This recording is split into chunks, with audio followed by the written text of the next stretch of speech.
salary, how much tax do I have to pay? None at all? Well, there would be some tax because there are slab rates which have been announced, but compared to the last year, So 10%. your tax outgo would be less by 80,000 rupees. That's what the broad calculation is. So the broad calculation is at 12 lakhs. Salary, what you would have paid. In the new regime, there will be no tax, so I pay 10%. No, you will pay tax. You will pay tax. What she basically meant was that compared to last year, to 4 lakhs, no tax, and 4 to 8 lakhs, there is 5%, etc. Now, if you are earning 12 lakh rupees, then compared to the last year, where you would have paid taxes, your tax outgo would be less by 80,000 rupees. Okay. So R. Mukundan of Tata Chemicals now joins us, Managing Director and Chief Executive. Thank you very much, Mr. Jafla, for joining us. Mr. Mukundan, the Finance Minister spoke a lot about deregulation, reducing compliance burden, trust. Do you see that as being just political talk, or do you see also a will to actually translate that talk into action? See, I think when you step back and see what this budget has done, budget has addressed the key issue we were highlighting in terms of consumption by putting money in the hands of the people through tax slab, which we were just now speaking about. The second thing, it has also addressed the sectors which are creating a lot of jobs. Even today, 40% of India's employment is in agriculture. It addressed it started with agriculture, then went on to MSME, focused on exports. So this is a budget which has actually focused on two key issues which the government needed to address. At the same time, there's a flight path to fiscal consolidation. While doing that, they've also addressed the gap in infrastructure funding through private-public partnership. And that's where the trust comes in. You know, when you say that, listen, I think let there be a private-public partnership, you can't build that without trust. I think the trust word is going to address some of the issues we need to do when we want to build infrastructure of the scale we need in India. Coming to your specific issue, I think the government has done a lot in terms of decriminalization of the laws, ease of doing business, but they're now taking up next 100 laws, which is what she mentioned. I think there's this work to be done in partnership, in collaboration with government. So we'll work with them. And also in terms of ease of doing business, several of the moves which now need to be made have to be done in terms of working with states, working with the urban bodies where these industries are located. So there's also not just a focus on rural economy, but there's also for the first time focus on what I call as the urban economy, where 1.5 lakh crore has been earmarked for the same. So really a budget which says that we want to unleash the power of India, power of entrepreneurs in India. So there's a focus on entrepreneurship. There's a focus on startup, whole 10,000 crore for the funding the whole startup fund for fund of funds. Again, it's a great move because the first one was a great success. The second one is going to spur the momentum forward. And the MSME definition, for example, 2 to 2.5 times, again is a big shift because up to 500 crores, you're still in that same bracket. So Indian MSME need not be small. Indian MSMEs can actually dream big. They can compete in the international markets and create jobs and take Indian products, not just in India, internationally. So I think on top of that, I also want to add a point that this budget did focus on the new areas like nuclear energy. I think this is something we've been highlighting for base load as we move away from coal to nuclear. We need to sort of create the base load in nuclear, addressing the civil liability issue, putting out a huge commanding number of 100 gigawatt for nuclear, very big positive. So I think all in all, I would say it is not just the issue which you said in terms of reform. It is reform, fiscal consolidation, focus on jobs and focus on consumption. Explain why the changes in the nuclear power plants is important with an eye on Prime Minister Modi's visit to the United States this month. So if you remember a few weeks back, maybe a couple of weeks back, the US government sort of lifted certain restrictions on Indian private and other corporations, public corporations on supply of nuclear fuel. That opened the pathway for the entry of private sector into nuclear energy into India. One of the theme songs for working with the US has been, all said and done, India got a spectacular deal in the nuclear deal in 2005.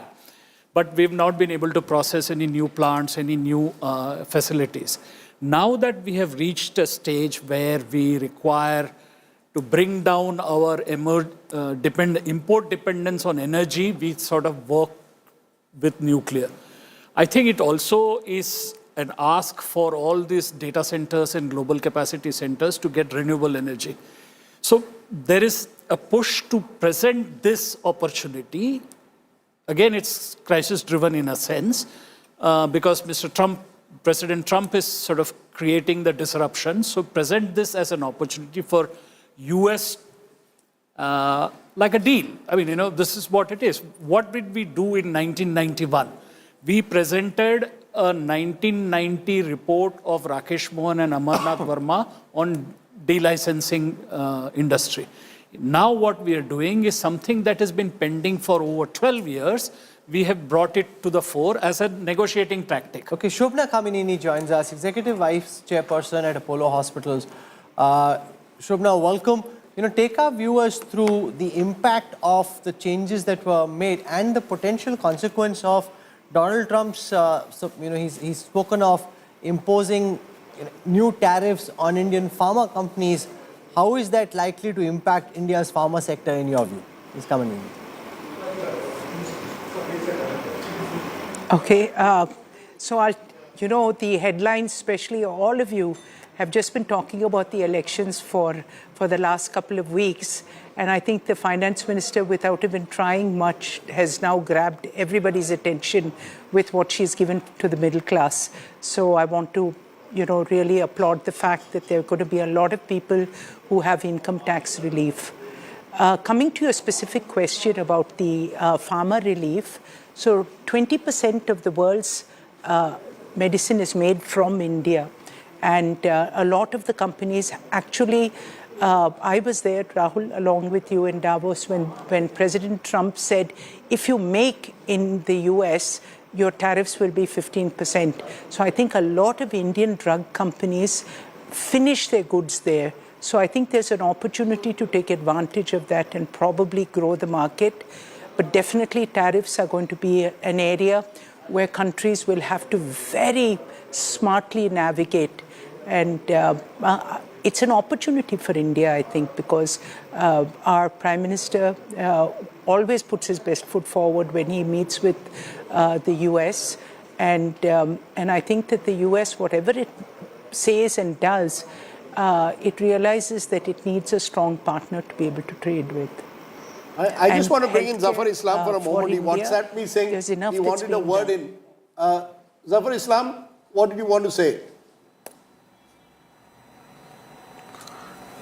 Well, Rahul and Rajdeep, you are posing a question whether 1 lakh crore what relief has been given to the taxpayers and to the people of the middle class, people are responding that it is not sufficient. I think you should pose this question to the common man on the street.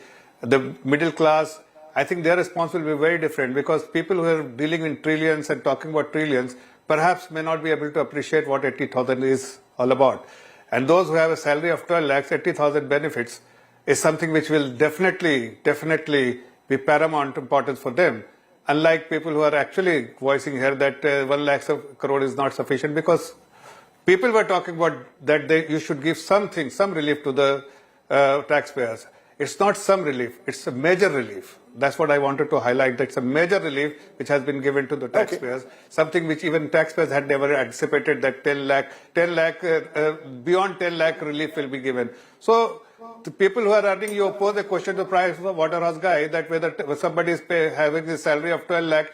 I must tell you that people who have a salary of 12 lakh per annum will not have to be paid. Even 12.75 lakh will not have to pay any tax, zero tax liability for them, except in the case of where they have a capital gains tax, perhaps that is applicable, or any additional special rate, which is not applicable under the relief which has been given. Away from that, a simple salaried class, 1 lakh salary up to 12.75 lakh is absolutely zero tax liability. Shobna Kamineni, what kind of a multiplier effect do you see from that 1 lakh crore rupees which has been freed up through direct taxes, left in the hands of consumers to go out and spend on whatever it is they want to go out and spend on or invest? And how do you see that play out and the impact that could have on India's growth prospects? It's not that great a largesse that they're going to go and blow it up but what I think it'll do is it'll kickstart a virtual cycle that they'll put, that they'll probably spend on maybe some amount on preventive health care, maybe on a checkup. The older people will start using that money. Some of them will put it towards stocks, but I think a lot of this will come back into consumption. So that whatever 12 or 15,000 rupees that are in people's hands or more than that will start actually showing up in the economy. They're not going to just lock it up in their banks. On insurance as well, the government has given indications that foreign insurance companies could well come up to 100% and be, in India, they will get full benefits from the government. Do you see that leading to investments from foreign insurance companies to an even greater extent in the country?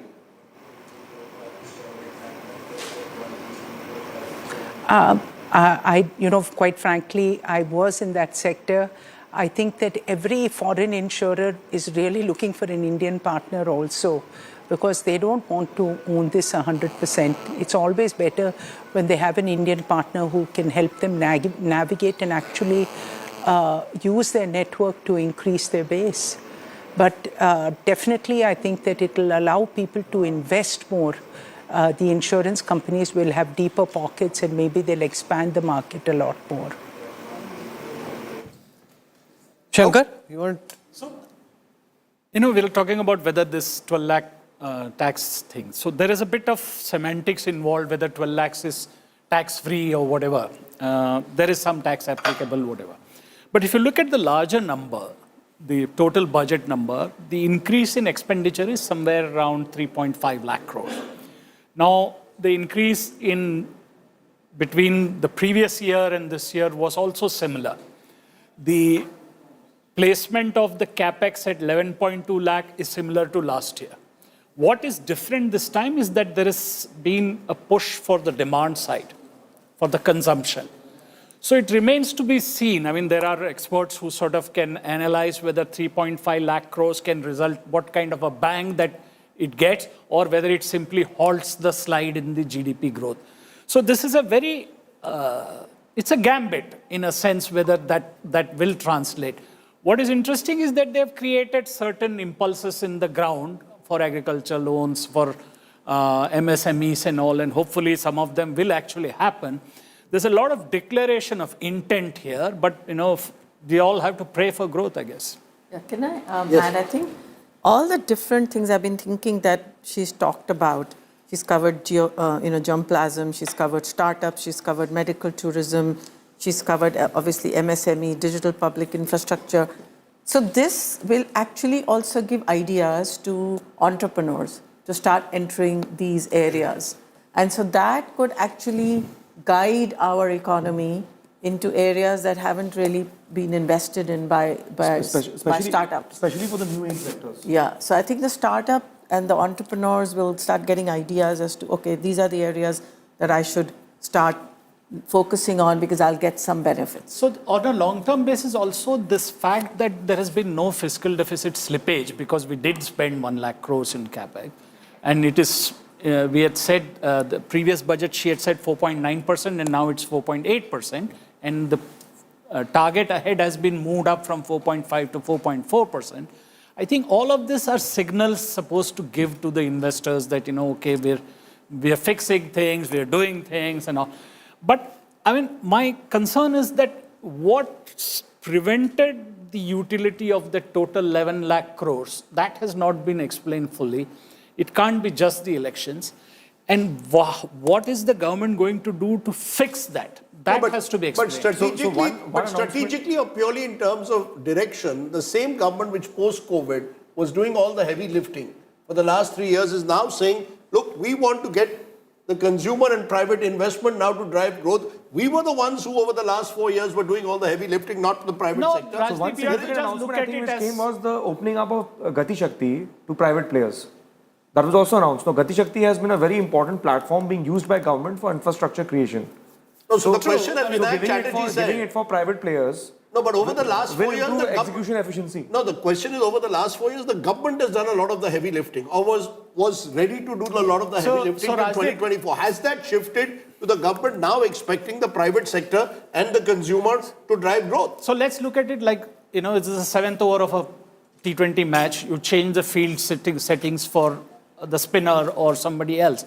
So I guess here they've set the capex at the same level and said, okay, we can't push this just with the capex. We have to get demand into the picture. So is there a reset? Is there a reset given what was talk? There was so much talk of supply side economics. In fact, Indians were looking during COVID, pointing to the Americans, how they got it wrong, led to inflationary spiral. Now, 4 years later, we are willing to say that that's all. That's totally bollocks. I think that whole thing that the Americans got wrong and we got it right.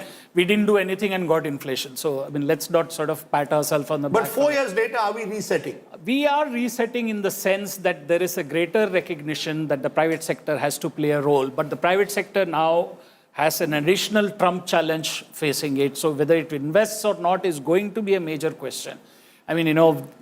I'm like everybody celebrating that consumption is 61% of GDP, but I don't know whether it's 61% because we are doing better or with 61% because agriculture industry are doing poorly.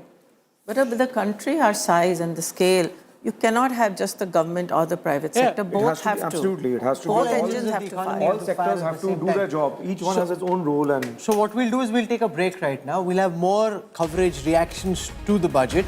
There's also the big general Delhi elections, which campaigning for which ends tomorrow. So we're tracking all of that and more. 2 days. Actually, now the government has got a real issue to go to the people of Delhi. Over the next 48 hours, you can expect a complete blitz from the government. मैंने बोला था राजदीप को. No. It's the BJP's vote. My point is slightly different. A lot of those middle class voters in the we can discuss the election politics of leave and go to vote for the AAP. The BJP's hope with these changes in tax is that they will not go and they will stay on in the BJP. No, now, whether that happens that's or not. Actually, that's not what they'll try. No, the demographics of Delhi are very different. We can discuss politics differently. If you look at the demographics of Delhi, the BJP has never gone below 38% of the vote. They get their vote from the middle class areas. The real battle of Delhi, and that's the debate, is where are the Jhuggi Jhopdis going to vote and where are the women voters going to vote. These are the two key constituencies that will decide Delhi. We'll focus on the budget numbers today. We'll focus on elections 3rd, 4th, 5th and then 7th and 8th. So our coverage continues on the other side of a very quick break. Stay with us.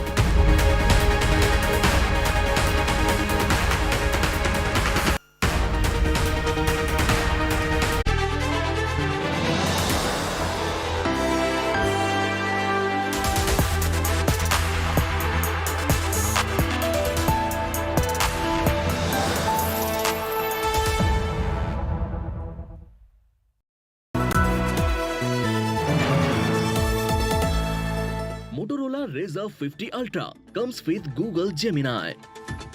Hi, I am AI anchor Sana, bringing the top headlines for you, presented by Motorola. Major tax relief for middle class in union budget, tax exemption on income up to 12 lakh rupees announced. Big boost for farmers in union budget, Kisan credit card limit raised to 5 lakh rupees, loans available at cheaper interest rates. Major accident in Haryana's Fatehabad, cruiser fell into canal amidst dense fog, several people missing.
Sounded small state, big heart and bigger political dividends. This is no ordinary election. Delhi doesn't just vote, it challenges. जहाँ धूल मिट्टी इतना है, खड्डे हैं, it questions. सांसद रहे 5 साल से क्या किया है आपने? Delhi living in a literal virtual gas chamber. It decides the narrative for the nation. We are the only revenue surplus government in the country. As the battle unfolds on the 5th and the verdict echoes on the 8th, we're here to bring it all to you. This is State of War Delhi.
Weather forecast now. Delhi, maximum 26 and minimum 11 degrees. Mumbai, maximum 25 and minimum 21 degrees. Kolkata, maximum 31 and minimum 20 degrees.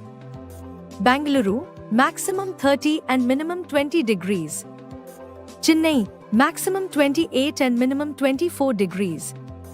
Hyderabad, maximum 33 and minimum 18 degrees.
Presented by Kia Ceros, evolved by the future. Book now. Co-presented by Veka, India's largest selling UPVC window.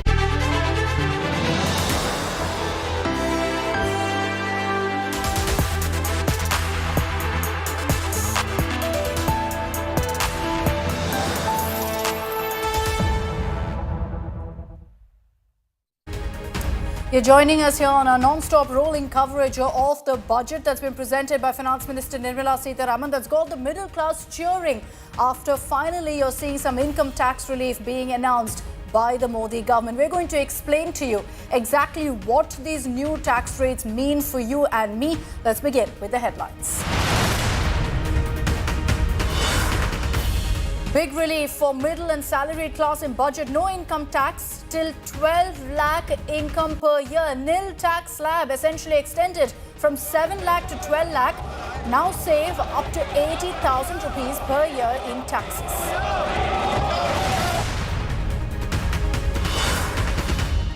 Big Bihar focus in union budget. Capacity expansion of Patna airport. New greenfield airports to come up. A Makhana board to be set up for farmers. Big healthcare push also in budget. No custom duty on 36 life-saving drugs. 200 cancer daycare centers in district hospitals. EV and mobile batteries set to get cheaper. Defence budget hike in union budget. 6.81 lakh crore allotted. Emphasis on Atmanirbharta. Focus also on modernisation and welfare.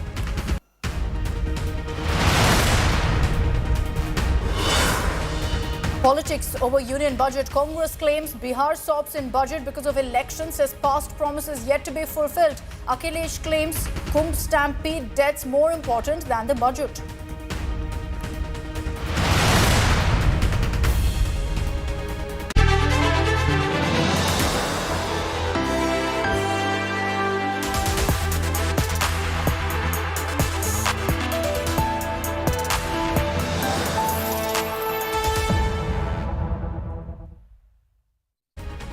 And the big headline that's emerged from the budget is that there's been income tax relief finally for India's middle class. There have been hints about it from the government in the last 24 hours.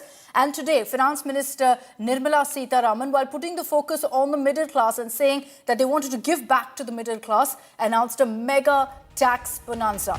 What exactly is it? Well, first, income tax will be zero up to an income of 12 lakh rupees. Now, also there are changes in the tax slabs which are reflecting there in the table you see on your screens. So there's zero income tax for earnings up to 12 lakh rupees or 12.75 lakh rupees for salaried taxpayers with a standard deduction of 75,000. Under the new regime, those earning 12 lakh rupees and above will get 80,000 rupees tax benefit. Those earning 18 lakh rupees and above will get 70,000 tax benefits. Those in the slab of 25 lakh rupees income and above will get a tax benefit of 1,25,000 rupees. And with that particular big announcement, Prime Minister Narendra Modi congratulated Finance Minister Nirmala Sitharaman on the budget, acknowledging how everyone's praising her for rolling out a good budget. The middle class provides strength for India's growth. This government, under the leadership of Prime Minister Modi, has always believed in the admirable energy and ability of the middle class in nation building. In recognition of their contribution,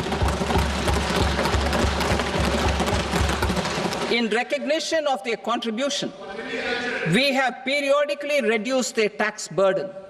Right after 2014, the nil tax slab was raised to 2.5 lakhs of rupees, which was further raised to 5 lakh rupees in 2019 and to 7 lakh rupees in 2023. This is reflective of our government's trust on the middle class taxpayers. I am now happy to announce that there will be no income tax payable up to income of 12 lakh rupees.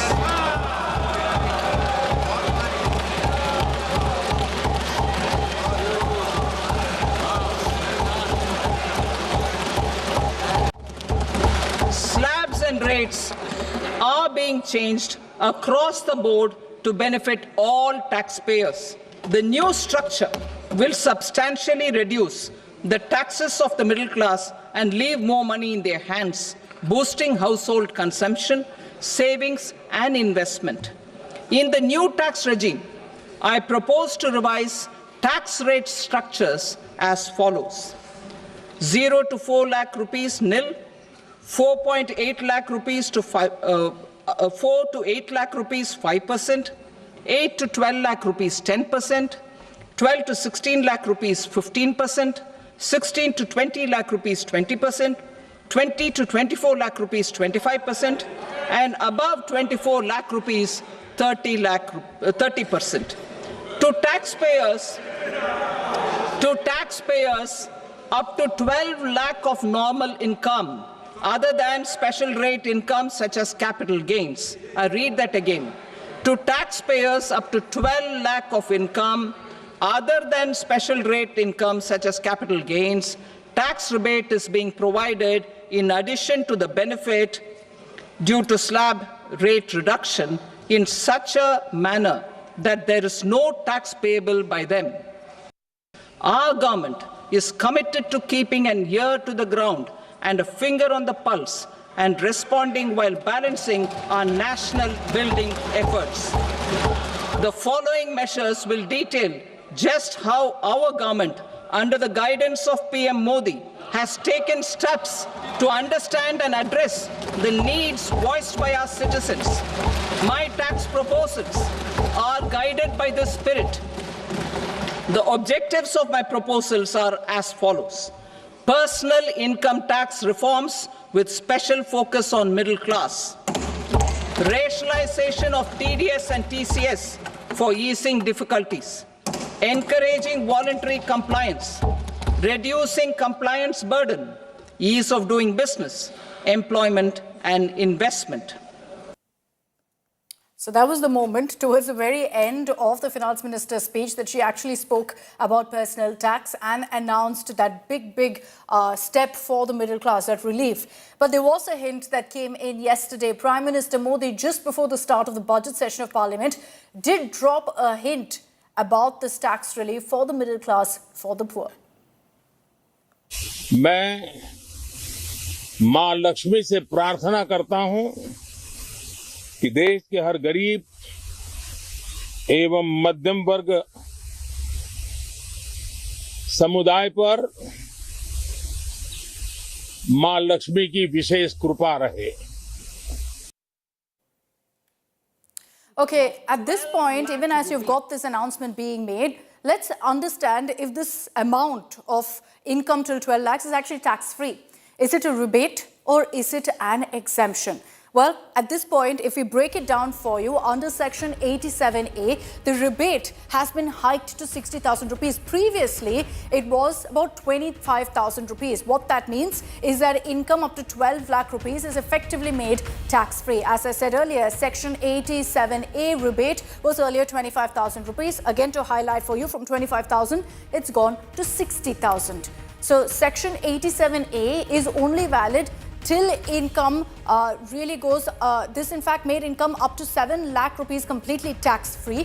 And then you also had the fact that as per these slabs, the tax on, in fact, income up to 12 lakhs is 60,000. As I told you, the rebate now has become 60,000, which is why this particular slab now becomes tax-free. 5% on 4 to 8 lakhs is 20,000 rupees. 10% on 8 to 12 lakh rupees is 40,000. And that's exactly why it becomes tax-free income. It's not an exemption. It is a rebate. And remember that this comes into effect only if you choose the new tax regime. And now the important highlight is that this entire new tax system, the new tax slabs and this new rebate will come into effect only from April, not immediately. It is for 2025 to 2026. So from April is when that financial year actually kicks off. Karishma Asudani is joining us live with more details really on the takeaways from this budget. Karishma, everyone, of course, is talking about how to read into this income tax relief that's come for the middle class. And if you look at really this particular column that we have, I'll just explain this before I bring in Karishma as well, of how you save tax. And we've broken it down to different amounts right now. So you have rebate. Again, let me highlight, not an exemption, it's a rebate. So on 8 lakhs, the total benefit you will get is 30,000. The present tax is 30,000, you get back 30,000. So you take it down to each of the amounts annually. At 12 lakh, 80,000, you get back 80,000 right now. So that really is the difference. Karishma, important to highlight here that this is not an exemption. It's a rebate. What that means is that first, while it will be taken away from your income, you can go ahead and submit the claims and then it comes back to you.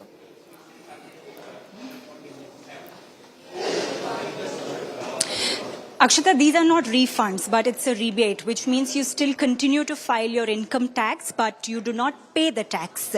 It is important for you to document the fact that you have filed your return, despite the fact that you're earning about 12,75,000 and you don't have to pay any tax. It's very similar to what government introduced in 2023 when it came to the 7 lakh exemption plus a standard deduction of 50,000, which later was increased to 75,000.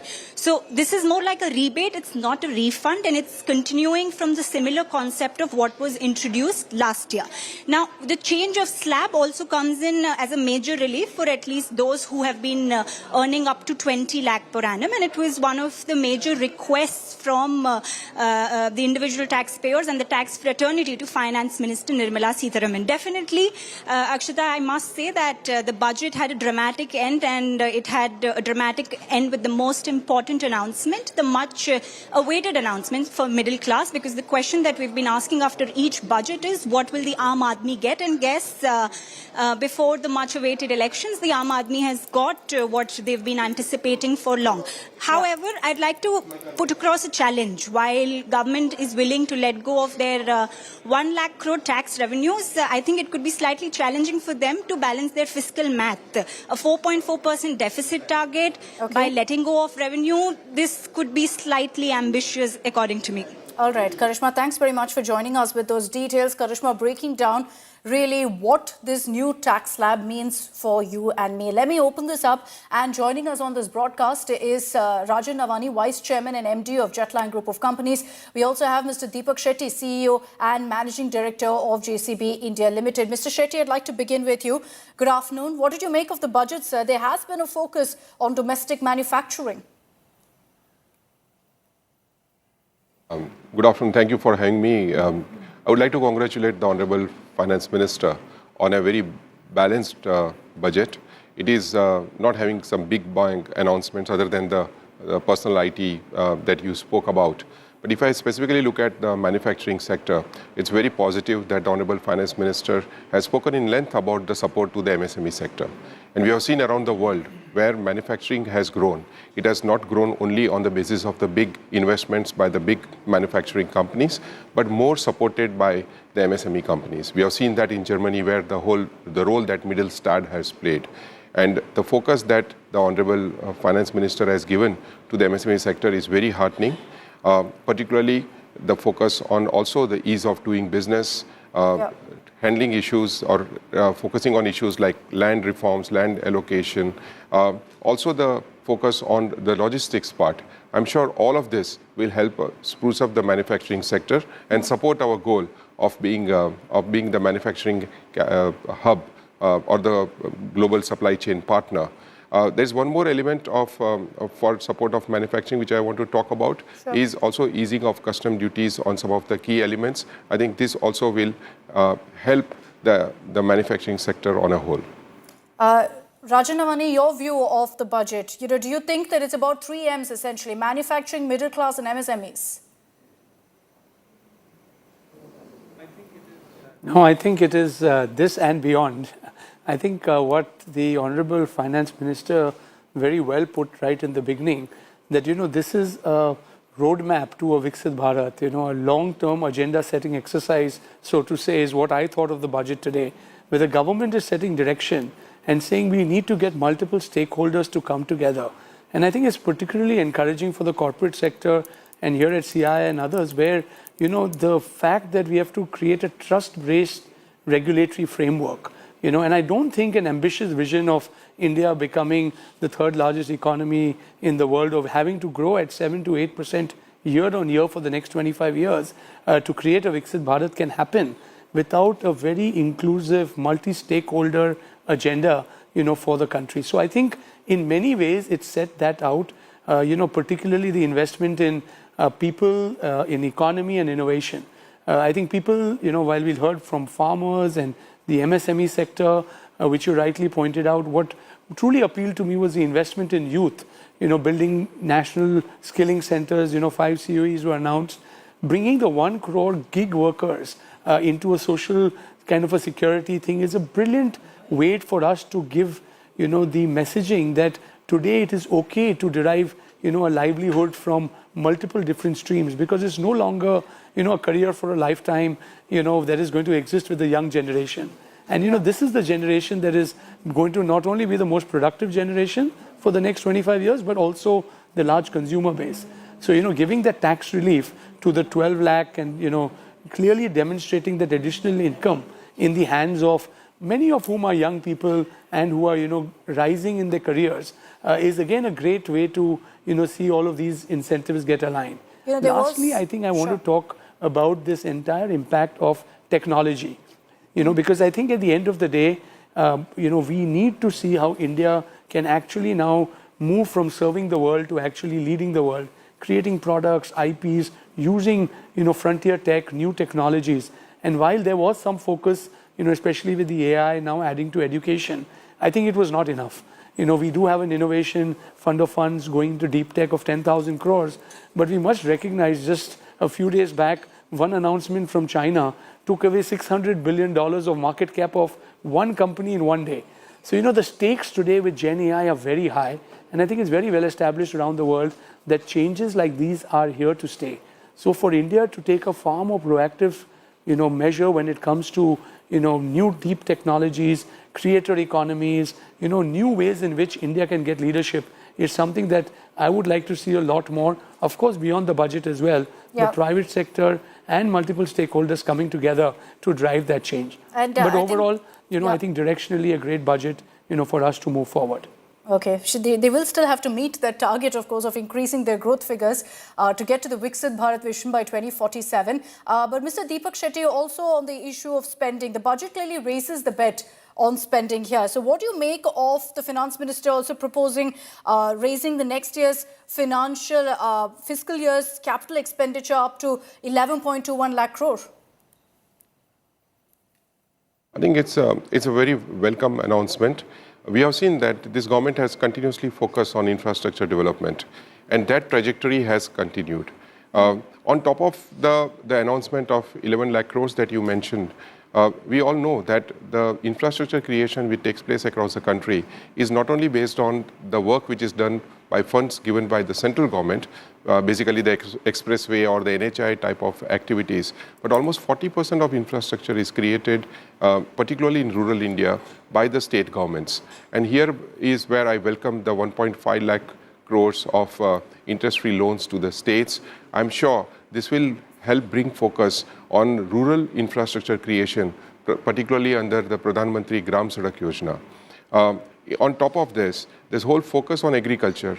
We are an agriculture-based economy, and this focus on agriculture not only will help calm down the inflation that we have seen, particularly on the food items, but also help spruce up the rural economy.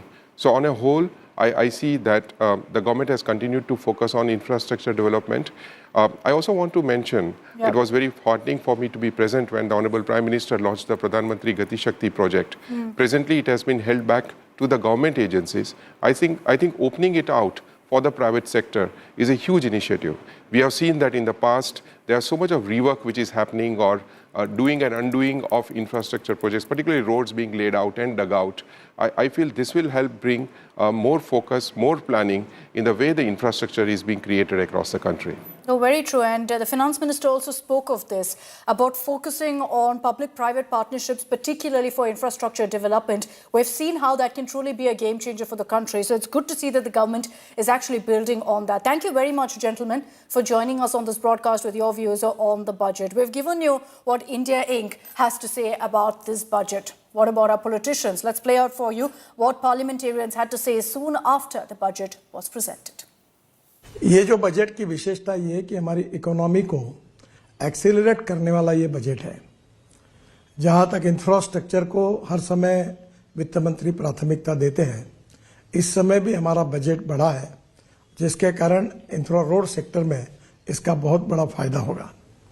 मुझे इस बात की खुशी है कि कृषि विभाग की ओर उन्होंने विशेष रूप से ध्यान दिया है। तिलहन हो, विशेष रूप से तेल बिया हो, इसके उत्पादन कैसे बढ़े और किसान